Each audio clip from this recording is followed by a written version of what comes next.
Desde tu perspectiva, ¿qué crees que está pasando hoy día en el Chile del 2011, que poco y nada tiene que ver con ese país del cual fuiste protagonista en otro momento en relación a otras causas? A propósito de la política, de lo público, hay una crítica fuerte en lo que tiene que ver con la concentración del poder, del rol de la televisión, de que terminó la tradicional estructura de intermediación entre el poder formal y el ciudadano y fue reemplazado, entre otros, por la televisión. Se vino a llenar un vacío, se compitió y se desplazó a las estructuras tradicionales de comunicación política. ¿Qué pasa con este país? Me estás preguntando tú. Más o menos. Uf. Hay muchas preguntas y muchas respuestas y probablemente voy a ser desordenado al contestarte todas estas cosas porque es muy amplio, pero yo creo que lo más importante que ha ocurrido antes de llegar a la televisión es que el país cambió. El país cambió primero tímidamente al comienzo de los 90 con un poder militar que estaba haciendo, no te voy a decir equivalente, pero muy presente, con Augusto Pinochet vivo, con una presidencia muy prudente, cosa que a mí me parece que está bien, ¿eh? No digo, no es una crítica necesariamente. En algunos ámbitos puede que haya crítica, pero en lo general a mí me parece que está bien. Y el país cambió.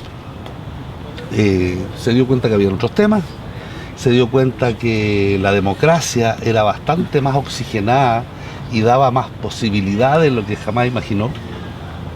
Se fueron perdiendo los miedos, los ciudadanos tanto le dijeron que comprara, que se puso comprador pero exigente, y por lo tanto, bájame el precio, muestra mejor, esta es tu calidad, en fin, se transformó en un consumidor mucho más proactivo, mucho más activo, y en un ciudadano también más activo. Los temas serán estos, los temas de la política, si el tema de lo binominal es importante, pero antes resuelve este otro temita. Resuelve este temita con la salud, resuelve este temita con la delincuencia, con la seguridad ciudadana, como le quieran llamar, en fin, comenzó a ser más proactiva. ¿Y por dónde causó sus temas? Por los medios de comunicación más que por los partidos, sí.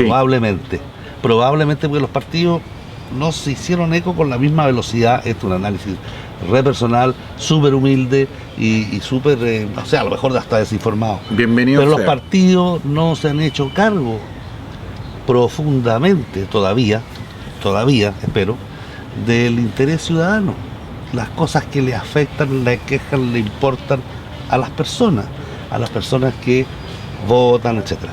Obviamente que en momentos de elecciones, que sí, bueno, también es una herramienta, la gente igual vota, va y hace sus votaciones por alcalde, por presidente, etcétera, fijándose eso sí, mucho en las personas, menos en los partidos. Porque no, yo creo que había una incapacidad de reconocer que los temas han ido cambiando y que sobre todo los ciudadanos hemos ido cambiando con respecto a nuestra conciencia de derechos, a nuestra, en fin, una serie de cosas que habíamos perdido por mucho tiempo y que nos demoramos, te repito, lo hicimos prudentemente, a veces un poquito demasiado prudentemente, tímidamente, pero finalmente este es un país cuyos ciudadanos, cuando quieren algo, lo piden, cada vez más.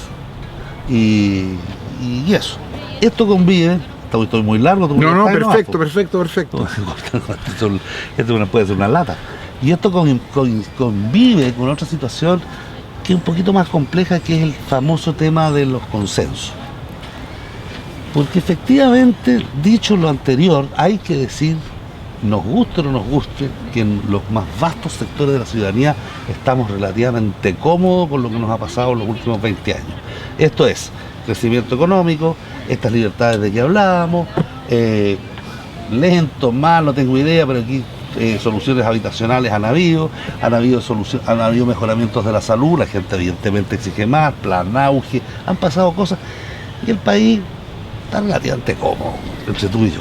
Hay algunos sectores bien incómodos, que obviamente son los sectores más desposeídos, con menos acceso al consumo, probablemente algunas minorías étnicas, tema mapuche, pero que no alcanzan a remecer las conciencias de un país cómodo.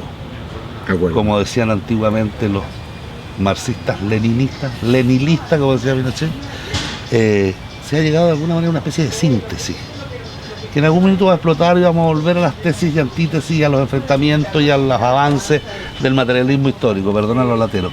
Pero yo creo honestamente que hay una especie de comodidad país, una especie de autocomplacencia social muy grande.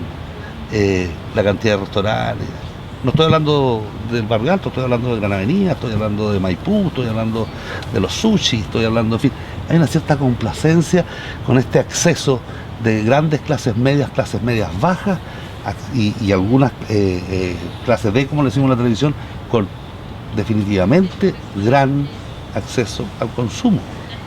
Y el consumo ha hecho que este sea un país relativamente autocomplaciente. Falta mucho, evidente que falta mucho. Estamos bien en salud, estamos pésimos. Estamos bien en educación, estamos pésimos. Pero mucho, muchísimo mejor que 20 años atrás, cuando la gente salía en pelota a las canchas de las poblaciones para ser revisado por los militares, cuando ¿cómo se llama? La cesantía llegó a niveles del 20-25% en el ajuste del modelo. Cuando, etcétera, etcétera, etcétera. Entonces eso produce un país relativamente autocomplaciente. La suma de ambas cosas, la no interpretación de los nuevos temas, más esta autocomplacencia, hace que nadie le importe los partidos políticos, compadre. Es más, si uno lo compara con la medicina, esto es como que uno le importa la medicina cuando está enfermo. Pero si además de cuando está enfermo, el médico que te atiende no le apunta el diagnóstico y llega tarde y todo lo demás, o sea, explícame, la profesión queda mal. Esto se parece un poco, así pienso yo. Esto viene en blanco y negro. No, perfecto. Podríamos detenernos. Lo que pasa es que quiero ir a una cuestión más fina todavía, que tiene que ver con esa generación a la cual perteneces. Ilustre generación política, diría yo, fuiste un protagonista del proceso de la recuperación democrática, particularmente en lo que fue la campaña del no, épica y a estas alturas casi mítica para mucha gente de mi generación y otra. Y sin embargo, son pocos, muy pocos, los que incluso con una cuota de, y entiéndeme bien, sano cinismo, pueden reconocer esta cuestión. Y más bien la mayoría de esa generación sigue pegada en un diagnóstico, en una forma de hacer las cosas, en una aproximación a los temas que poco y nada tiene que ver con el país que se vive hoy día.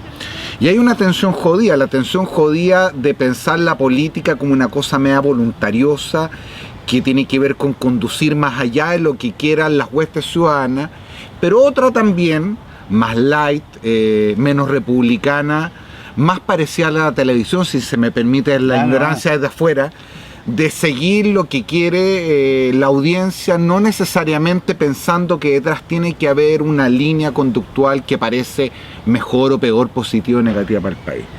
¿Qué pasó con esa galla? Bueno, hay de todo. Hay de gente que se quedó pegada en el iluminismo y hay otra gente que se mandó un largo o corto camino hacia el populismo, hay otra que se retiró, hay otra que está en la mitad. Eso es lo que pasó y los vemos dibujados así en el Parlamento, en las profesiones privadas, en las universidades, en los centros de estudios, en fin. Yo creo que hay de todo, Yo afortunadamente, digo afortunadamente porque me encanta, lo encuentro entretenido, lo encuentro apasionante, me dediqué a trabajar en un lugar que es un mirador privilegiado, es un observatorio privilegiado de la sociedad, privilegiado. Y me quedo como siempre en este medio camino que no significa nada más que eso, que es tener un equilibrio dinámico, permanente, constante, este tironeo entre lo que yo quiero decir y lo que estoy dispuesto a escuchar, que es lo que hace la televisión. Yo no me creo que me las sé todas, pero creo que algo puedo aportar, o como lo quieras dibujar, en esta tensión dinámica que se produce muy fuertemente en la televisión, en este diálogo que yo propongo, que es un diálogo, no a la televisión iluminista, esa que dice yo sé lo que ustedes deben ver, pero tampoco a la otra que maniva los monos en la galería. Lo del manivo de los monos es pragmático, pero es de corto plazo, no genera marca, no genera adhesión, genera desconfianza y una serie de cosas. Entonces, tener un camino en que a veces es un poquito iluminista, uno trata de imponer una idea y en esa cosa ve si pesca o no pesca.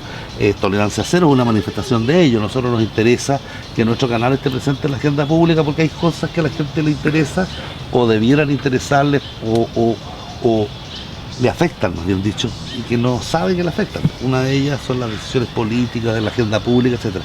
Y por eso nos interesa mantener programas como Tolerancia Cero, como el programa de Matías del Río todas las noches, con una entrevista en profundidad, etcétera, etcétera.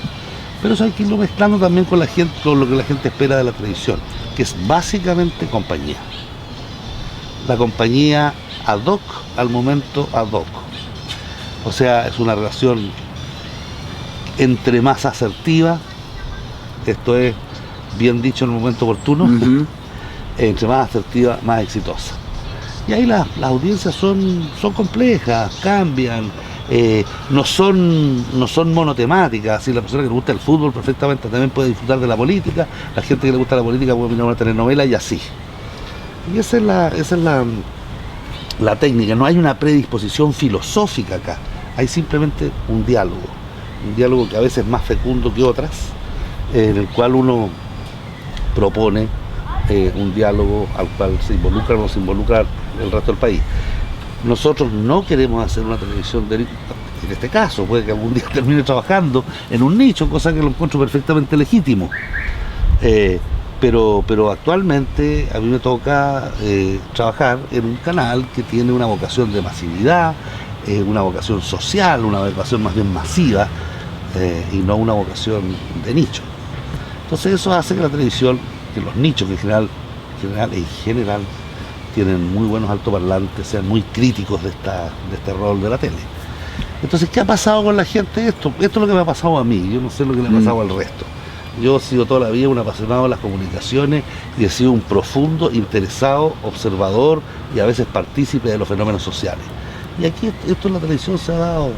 Si tú tuvieras que representarme, me gustó mucho lo que hicimos en el Festival de Viña con la Orquesta Sinfónica. Ser capaz de generar esos diálogos transversales entre la música, entre comillas, culta, aunque si tú entrevistaras de repente a la gente te daría cuenta que no es tan culta, pero en fin, entre la música culta y la música pop, este reconocimiento mutuo. A mí me parece que el reconocimiento de que en la sociedad existen fuerzas distintas, diversas, pero que tienen la posibilidad de conversar, me parece interesante, y yo soy un representante de eso.